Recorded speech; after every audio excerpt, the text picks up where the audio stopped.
Hello, everyone. It is so good to have you back for Margins. We have taken a short break. We had an amazing second season. We dug into faith and what faith looks like and what faith means. And this season, we're super excited to get together again. And this time, we're going to be looking at the concept of Ekklesia, concept of church, the concept of gathering together, the concept of community. We're going to be kind of digging into that and tearing that apart. And in this season, I'm really excited because we're going to be having a lot of the same voices we had last season and the season before. And so I'm going to take just a little bit of time in our first episode to welcome everyone. Kayla, how are you doing? What's new in your life since last season? Tell the people all about you. Well, Margin fam, it's good to be back. I have moved. I was in Michigan the last time you saw me. Now I'm in Maryland. I'm now pastoring at Sligo, and I'm so glad to be back with this group. What's up, fam? It's good to see you guys. Right on. So good to have you. Michael, what's good, man? Yo, what's going on, everybody? Michael Nixon, have not moved, still here in the mitten where Kayla has evacuated and left us here to fend for ourselves. But we are excited for her. We're proud of her. Michael Nixon here in Southwest Michigan, in the shadow of Andrews University somewhere, off campus, with the common folks. But, we're making it happen. So excited to be back here with Margins. Okay, right on. Good to have you, man.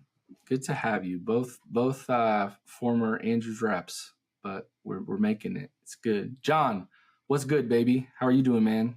What's new? What's up? I'm good. Literally nothing new. Still living in Riverside, the Riv, for those who know, just working on term papers always. So it's good to take a break with you guys. Right on, man. Rebecca, you are in the same time zone as John. It's a little earlier. You guys are with us. How are you doing? Doing well. I also have moved like Kayla. So last time you saw me, I was in Colorado. Now I live in California, Redlands, California. So John and I are up nice and early to be with you all. I'm excited to now work at Loma Linda University Church doing community outreach, homeless ministries. So it's good to be here. Awesome. I did not know you were actually doing that now. That's awesome. Good for you. Yeah, just started. I'm 1 week and a half in. Man, she's just dropping. Congrats. That's amazing. Yeah, just dropping knowledge on the podcast without telling the homies in the chat. Okay, we see you. No, it's good. That's awesome. Super good, man. Hey, we want to jump into this season. We don't want to just spend all of our time having a good time. We want to have a good time in the Word. But it's good to see you all. We will be having Anthony back on, Donnie back on, some of the other faces you've seen before. They'll be back on with us. But super excited about today. I'm going to start us off with a word of prayer, and then we're just going to walk through a couple of questions today as we enter into this topic of Ekklesia or Ekklesia, or however I'm going to say it, right or wrong, because I just do that. So be ready for that. But we're going to jump into that today. And before we do that, I want to just kind of get us grounded in word of prayer. God, thanks again for bringing us together for the podcast and for this team and just the friendships and for the people that listen and how it interacts with their life. And so we pray now that this will be a moment where you just show up and speak and move. We love you. We ask this in your name. Amen. So let's start off maybe with the question of what is Ekklesia? I've said this word a couple of times. I've introduced it as the theme of this season. It's what we're going to be journeying through. We're going to be looking at different stories and where it's found. We'll be in the Old Testament. We'll be in the New Testament. So we're not going to be like in Hebrews 11 again, where it's just one place. We're going to be all over looking at where it shows up. But before we look at it, what is it? Like, what does it mean? Anybody want to take a bat at it? Rebecca has some hot fire on it.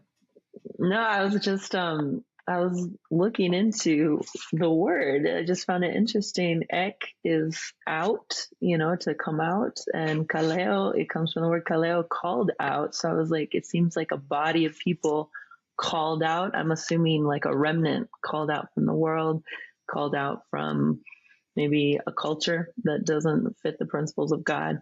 Now, what people do with that concept can go a lot of different ways, of what we're called in and called out to do. But I think it's just an interesting base point to start from. Mm-hmm. It is. And I think one of the definitions I read was a gathering of citizens called out from their homes into some public place or assembly. And I like that emphasis on the called out, because even in that context and that definition, it implies some sort of action. Like, as people, are you going to stay behind the door? Or are you going to be people that are called out? Are you going to stay behind the culture, or are you going to be people that are called out? Are you going to stay behind the foolishness happening on CNN, Fox, ABC, CNBC, whatever? Or are you going to be a called out person? And what does that look like, even in a way that doesn't just ignore the problems of the world, but engages them? So I love that concept. What about you guys? Anyone else?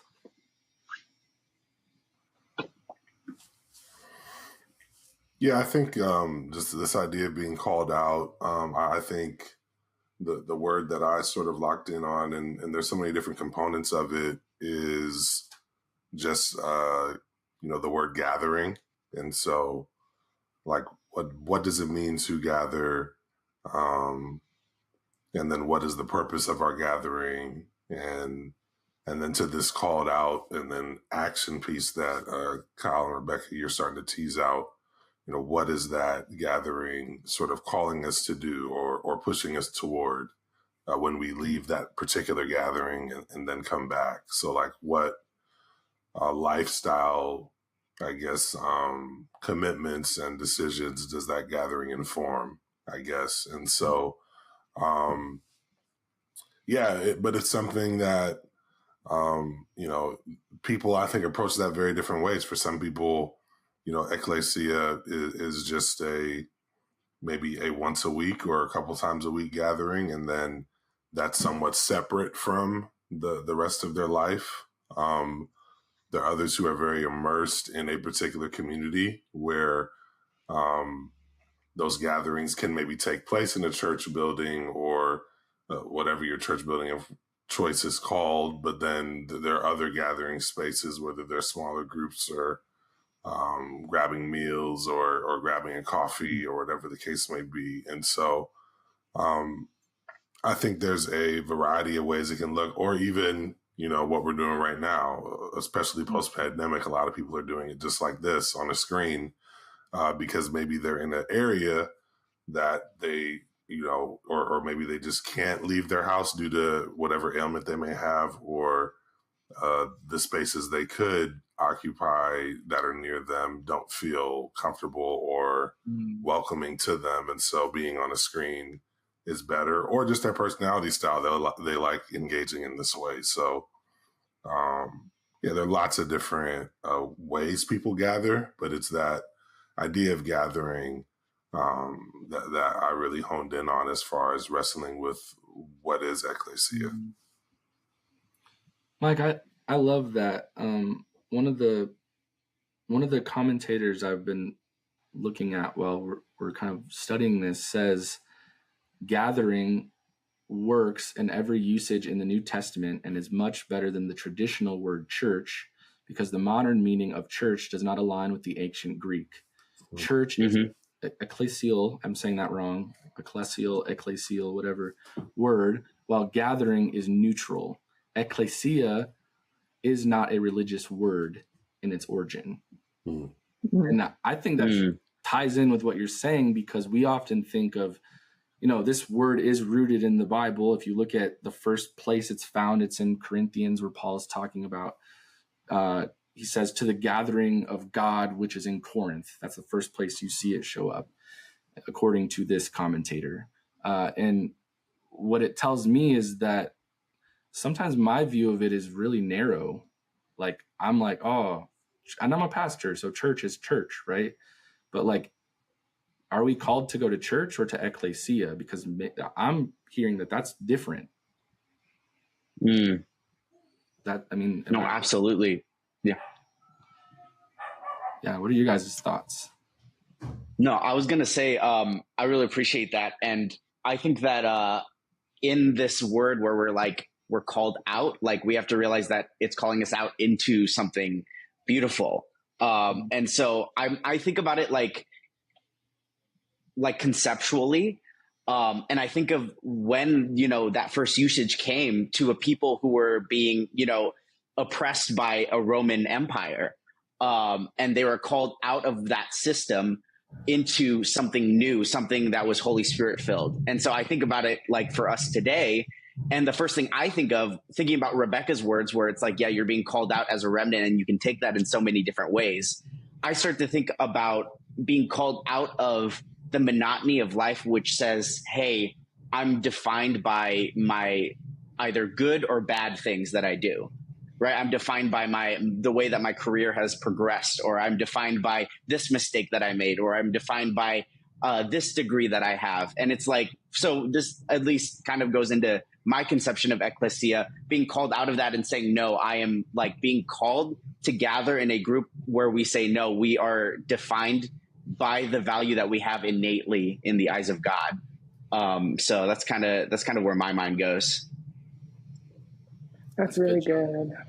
One of the things that I was processing through, kind of tying all of what you guys shared together, right, is this called out not into passivity, but also not being called out to individualism, right? I think oftentimes when we think about church and our relationship with God, it's very individualistic, right? Like I show up to church and what I receive or what I walked away with. But as I'm sitting and listening to what you're sharing, and also what I understand about the word, it is the calling into gathering. It is the calling into community, which is the opposite, right, of what do I walk away with, right? I didn't have to ask the question if I'm stepping into Ekklesia that is focused on engagement and community and being a part. I also have to ask the question, what do I contribute to the space that others can walk away and I am being a blessing to someone else? And so I think that is a huge thing, and I'm really excited for us to be talking about this because it pushes against the narrative of church just being a place where I stop in, like Mike was saying, once a week. And it really does push me to ask the question, how am I engaging in the community? And then what kind of community am I engaging in? And what is it encouraging me to do? How is it encouraging me to engage in ways that are healthy and that are mindful and that are considerate? So yeah. I think that 2 points that are standing out to me as you all are talking as well is, number one, half of the spectrum of religion thinks that called out means out of the world, back into our homes, shutting the door. And the other half thinks that called out means out of our homes into the world, right? So it's like, which direction are we called out to go? And then the second point is that church is a different word, right, than Ekklesia, the gathering. So I can be at church and I can mentally not be part of the gathering. So there can be a disconnection where I don't feel that I'm entering into the community. I feel I'm going into the building today. Today I didn't feel gathering, I felt building. So what does it mean to then enter into gathering where my identity now becomes interdependent with the identity of those around me? It's dangerous, it's vulnerable, and it involves, I think, rules of engagement when we disagree that may be very difficult to define. Wow. That, Rebecca, that ties in so good, dude, with Matthew 16:18.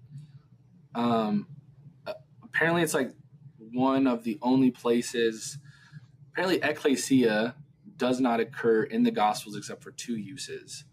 And one of them is Matthew 16:18. And it says, "And I say unto thee that thou art Peter, and upon this rock I will build my church."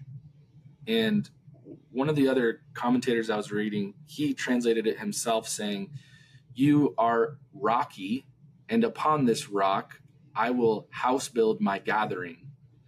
And I thought that's interesting with what you're saying, because is God building a building or is he building a gathering? And I'm not trying to be cheesy, like the whole, like, you are the church, like we all had that, like, I am the church shirt, and they would like make weird plays off of like iPod, like I church or things like that, and like give you the shirt. But I mean, like, biblically speaking, is God trying to build a house or is he trying to build a community? And then tying that in with the Old Testament, with the sanctuary system, was the point of that whole sanctuary system just for God to have some nice tent or house, or was it to help the community? I think it was for the community, right? Like, it was for the washing away of sins and forgiveness. And I think that's interesting, like that point you're saying, because gathering is, I think, the goal. It is what's being built, not just entering into some building and being checked out. Yeah, I think that's really good, Rebecca, what you're bringing out, because particularly this idea around, and maybe the way I would describe it is sort of what's the main focus or impetus for why we gather. And so, like, is it this purely individualistic thing? And Kayla, you were talking to this as well. Is it just, like, oh, like this church, it starts at the time I like, they sing the song I like, the pastor's usually, good enough, and they're going to have a potluck or something. Now, these are all good reasons to pick a church. I'm not like demonizing any one of those things. If you're going to spend time somewhere, you should enjoy it. But, to what extent are you actually engaged and committed to a community of people, that you gather with? And I think that's really important, because I think, and I know later on in the season, we're going to talk about how does this impact church decision-making or church governance, both like within a, church gathering and at the broader level, or at our educational institutions, or at the conference level, or even up to the world church level. How do the different complexities and nuances and the diversity even of the community that we gather with, how does that impact what we decide and how we make decisions and what we consider when making them? Because when you have a more individualistic mentality, what can tend to happen is you align with individuals that see things exactly the same as you, and then you coalesce around those ideas. And then those numbers of people, let's say if that grows, then make decisions with just those ideas in mind. And that can oftentimes work to the detriment of everybody else.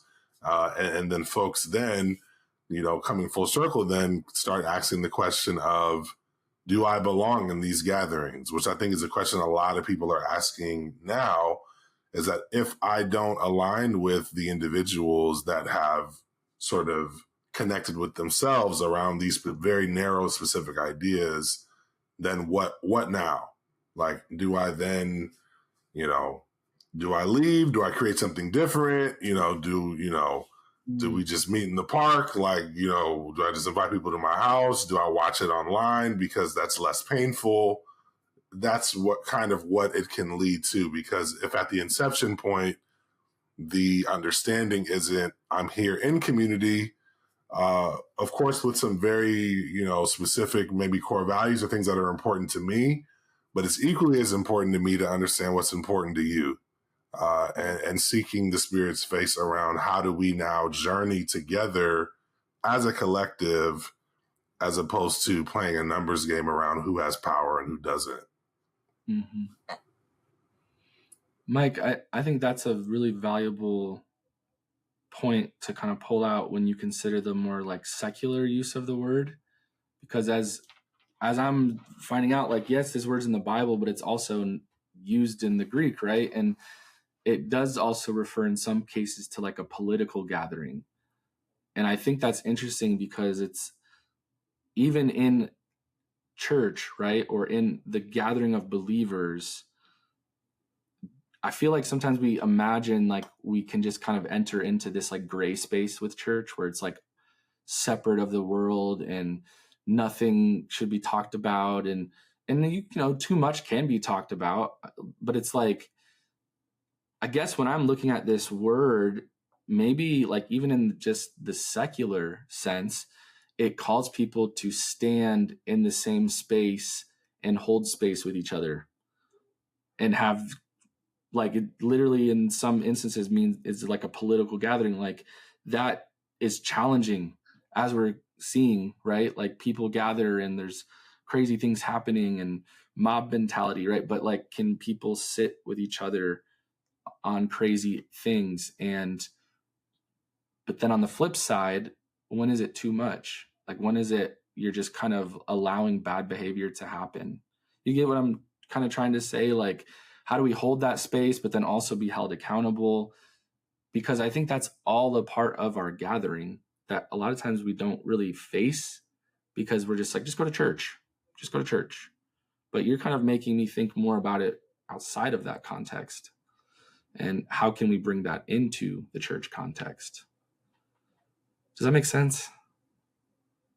I don't know if I'm just spitballing. No, it does. And, you know, I don't want to overtalk. Sorry, John, I'll just say this real quick. I think what you're speaking to is that we're not robots, right? So we live in, you know, for those of us here, we live in this country, we live in this world, we live in society.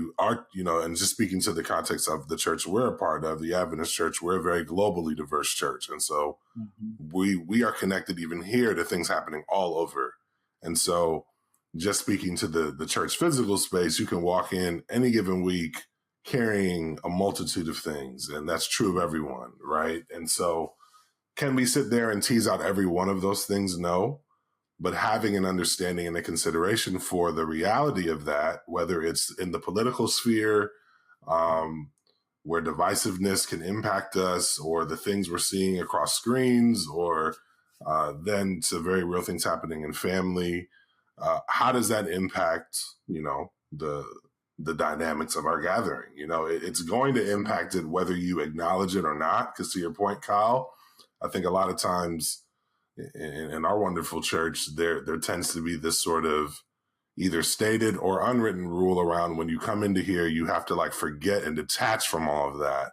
That's even kind of seen as a holy practice in some ways, of focus on this more important thing of the gospel, as opposed to understanding how that most important thing informs all the parts of our life, because we're not robots and we don't flip a switch, walk into a building and consume this little piece of who we say we are, then flip that switch off and then walk back into all those issues that have been unaddressed. So that would be sort of my read on that. Would you say that some people, like, given what you're saying, can sometimes use Ekklesia as a form of spiritual disassociation? Does that make sense? Like, in the sense of like 100%. Instead of facing the reality that there's crazy unrest happening with my neighbors living next door to me, I'm going to go to church and focus on Jesus. And that's, I feel like a bad pastor, because like, yes, focus on Jesus. That's but it's like, in a way, I see this in my own family. They'll like use that as an excuse to, well, I'm not that, you know, I don't get into that. That's political. And I'm like, well, I don't know. Is that political, or is that a matter of like actual Christian values or love, or, you know, like, so I'm just, that's real. I'm going to say too much, but no, I think of the words of Jesus, where Jesus says, whatever you've done to the little ones, you've done to me, right? Jesus says, oh, you know, we all know in Matthew, where were you when I was hungry, right? Where were you when I was in prison? Like, I think that it's interesting that church has kind of become a place to retreat for many, many of us. But when we come back to Jesus and his words and his life, Jesus is always making the Ekklesia called out from our comfort zone. I think about what Kayla was just saying, where she was like called out from ourselves even. I think church is unique because it's kind of the only space, the Ekklesia is the only space where like multi-generationally, multi-ethnically, we're all meeting together under the name of Jesus, you know? And that's something that brings challenges, because leaving our safe place, our individualistic space, is scary sometimes. We have to be vulnerable. We have to be honest. But it seems that when we talk about there having to be a place where maybe there's too much, it's, I think, when the belonging of somebody else becomes infringed on. That's what it seems like to me, where it's like all voices need to come to the table, absolutely. But when a certain voice starts to speak down on somebody else and starts to negate their belonging in the eyes of God and negate their being fearfully and wonderfully made, created in the image of God, that's where I think that then we can come together and be like, no, there are things that aren't okay. Mm-hmm. I think another thing, Kyle, that piece that you shared about spiritual disassociation, right? Because when a person gets to a place where they're disassociating, it's because they're uncomfortable, right? It's because what they're facing is so uncomfortable that they feel like they have to go there. But again, when we look at the biblical model, earlier you mentioned the sanctuary, right? Like, where was the sanctuary? The sanctuary was in the middle, right, of the community, in the middle of the mess, in the middle of the pain, in the middle of the arguments and the disagreements.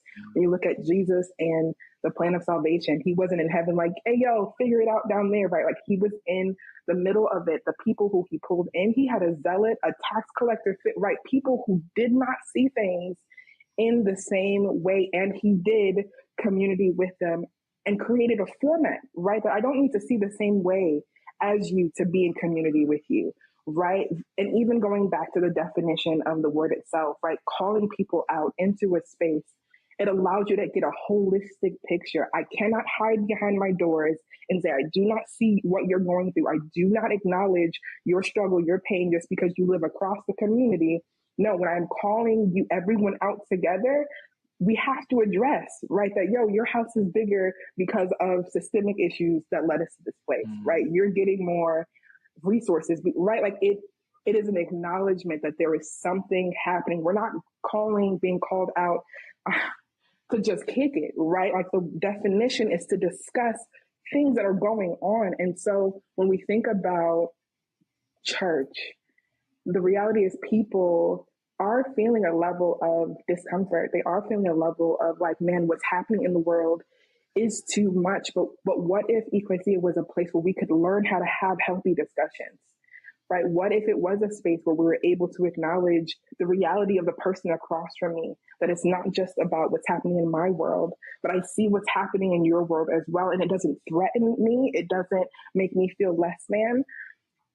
I think when we switch the narrative about what it means to engage in Ekklesia, I think we begin to, and I think that's what the season is going to be, we begin to see a healthier way of being and a healthier way of being able to step into someone else's world and to be a part of what's happening with them. Yeah, I think to piggyback off of that, I'd want to say that just like Kayla's saying that we need to be kind of an example of a place where that can happen, I think a lot of people agree on that, but then what we get caught up in is like, but how though? Like, how do I actually manage my emotions and your crazy emotions to where we can both actually do that impossible task? And to be clear, it is impossible because that's why we come to Jesus to do it, because we can't do it on our own, right? But it would be a light on a hill per se of a community to show the world that this could happen with diverse people. So then getting into the nitty gritty, how do we do that? And I think it would involve not agreeing on everything, but having a few core principles based on what we see in the Bible. Namely, principle number one, you and I are both made in the image of God. So the way I interact with you will always need to acknowledge your dignity and your son or daughterness of God, right? So I am speaking to a fellow brother or sister. It is my responsibility to lift you up in Christ. So that is my first principle, no matter what. Second of all, a curiosity, right? So instead of being like, it's crazy that you think that and it makes no sense in my brain, coming to you and asking, why do you feel that way? Like, what in your life led you to that? You know, what has brought you to this point? Because I truly don't understand. And my temptation is to say, no sane person could think that. But when I really ask you, where did it come from? And you're like, well, my dad always taught us that this, there's like a narrative behind that belief. so I could actually find out where it comes from. I still may disagree with it at the end of the day, but at least I see your experience and your life that brought you to that belief. And then we can talk. We can say, interesting, my experience that brought me to this belief is different. Let's talk about those experiences instead of just the platform. So I think there just have to be some basic rules of engagement in dialogue with each other to help us navigate those thorny issues together. I think that makes a lot of sense, Rebecca. And I think those rules of engagement, you'll find them in any other space where there's gatherings, but there's not always something that happens in churches, right? Where we say, like, let's leave this conversation, like with what you said, curiosity, right?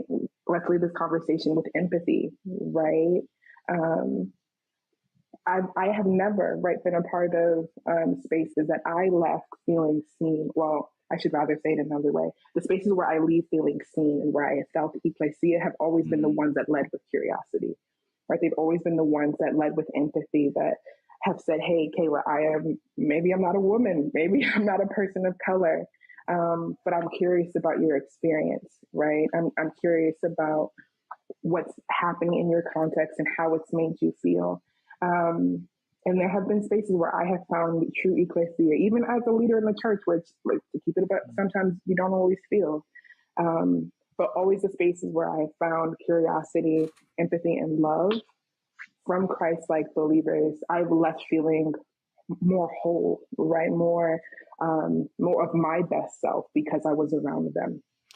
I mean, and that should kind of be the point, because like Jesus can speak to us individually, right? Like he does. He wants us to walk with him individually and know him individually, but then there is something to that I don't know, almost like how, like, I love what we do because it pulls me out of my own thoughts. It pulls me out of my own situation, right? You're put in a place with different people. I mean, some of us are in Kansas, Michigan, California. I mean, are you in Maryland, Kayla? I don't even know DC, what that means. But that's pretty amazing. Like, I think we're experiencing Ekklesia right here, right? This is what it's about. And so we have to end because we promised the people 20 minutes to 25 minutes. We did a couple intros this week, so give us a little grace. But as we kind of close up, I just want to ask each of you, maybe just, this is a hard question to be honest about, okay? So, but do you still believe in Ekklesia, the gathering, the community, the calling out? Do you still believe in it? Do you still have faith in it? Do you struggle with it? And tell us, you can tell us why. Don't be afraid to. But yeah, if each of us could just kind of share our idea, or maybe better, do you still have hope in Ekklesia? Sure. I think this is a funny question for me, as somebody who's studying to be and is a pastor. But if I'm being honest, last year, I was having a hard time with the hope in Ekklesia, if I'm being honest. And it really was through my time in seminary that has really helped me begin to see hope. And we can explore this throughout the series, but how my views have shifted on the goodness that I believe Ekklesia has for not only us, but for the world. So not only individually, but communally. So for me, I see hope, and I'm excited to share that throughout this series. Anyone else brave enough? Yeah, I'll say for me, I think I have an extremely cautious optimism, a level of skepticism, I would say, for this. And this is, for me personally, the simple reason being, I believe that the idea of Ekklesia is still powerful, and that it is important to gather, but bringing it home, for sort of the church frame that we have on this podcast, I question whether or not the church is willing to continue to be a place, and Rebecca used this word, where folks have the freedom and the license to be curious, to ask questions. And that's really important for me. If the church is just a place where, person A says to person B through Z, this is what you should believe, and then persons B through Z are measured based upon how well they follow that, I don't have much of an issue in that. I think a lot of people don't, And so it's not that, church doesn't involve teaching, because it should, and that can inform the way we live. But church being sort of a unilateral exchange as opposed to sort of a communal exchange, I'm skeptical as to whether most places are willing to do that and are ready for that. And that's something that I desire in that kind of space. And so I believe it can happen. But I think for me personally, in order for the church to continue to grow and to flourish, there needs to be space for curiosity. Yeah, I'd follow up. I resonate with what Mike shared. I think on a global sense, I struggle, right, to believe that Ekklesia is something the church is going to move towards, because I think it's a choice. I struggle, right, when I speak to different friends, when I see, right, the response to just different life experiences. It's not always one that is life bringing to different friends. I am so blessed to have spaces like this and spaces, other spaces where I can find that. But hope is a powerful thing, but it can be a dangerous thing, right? So I'm hoping in our conversation throughout the season, I'm able to find more pockets and spaces of light and hope with where a church could go, and hopefully that those that are listening can create those spaces. Because the listeners have power to create Ekklesia, but I resonate a lot with what Mike says on a global scale. I'm hesitant. Yeah.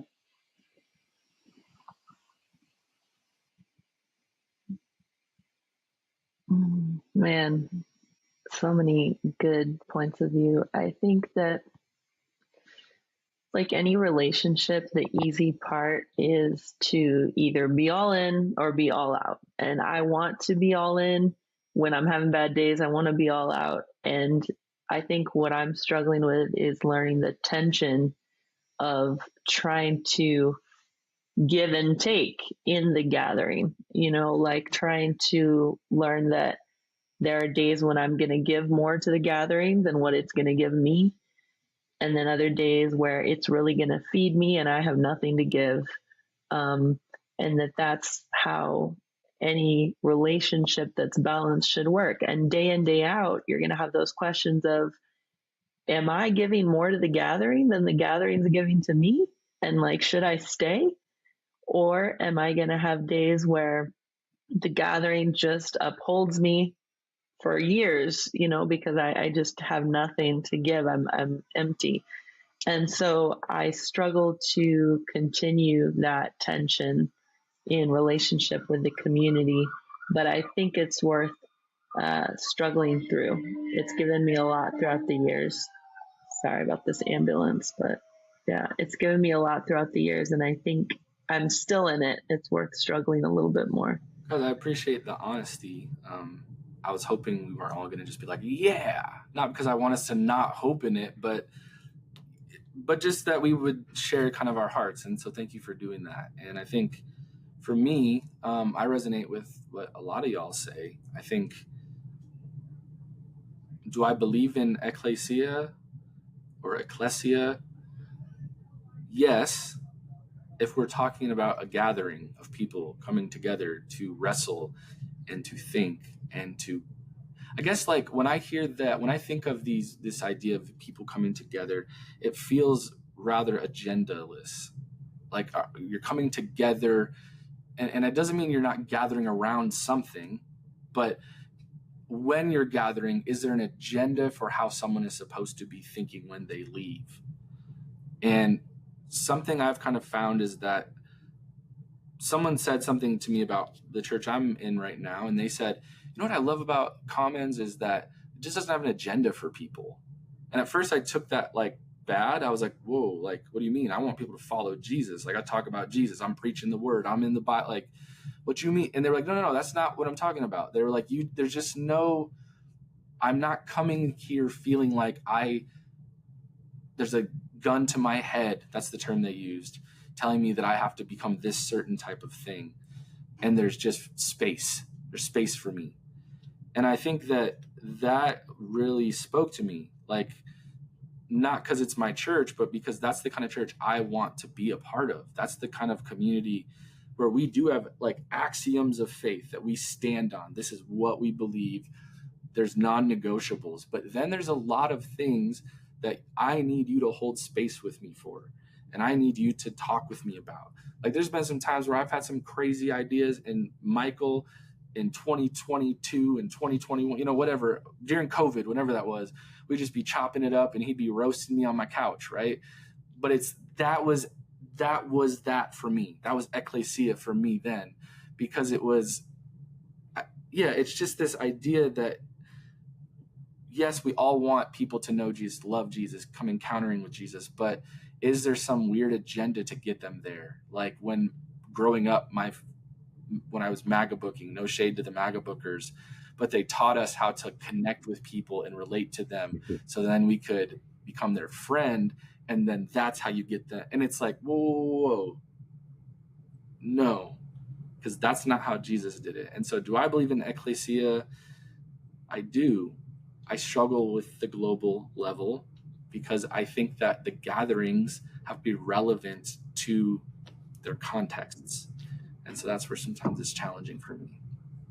So hoping that wasn't heresy that I just spewed. So Japhet and those listening, we are Adventists. Don't worry. But anyways, y'all, thank you for this discussion. I think it's clear we've kind of covered a little bit of what this word means.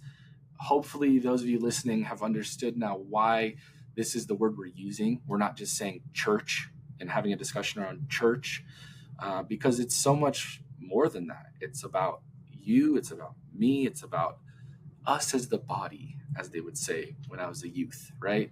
That we are the church. But honestly, literally, when you look at the Bible, that's what it's saying, that our gathering is that. And so as you head into the rest of this week, and as we head into the rest of this podcast, my prayer is that you will find people to do this with. And if we are those people for you, thank you for giving us that space. But find people as well that you can share your voice with and disagree with and agree with. And we're just excited for you to be joining us as we continue to carry on. But with that said, we'll catch you next time.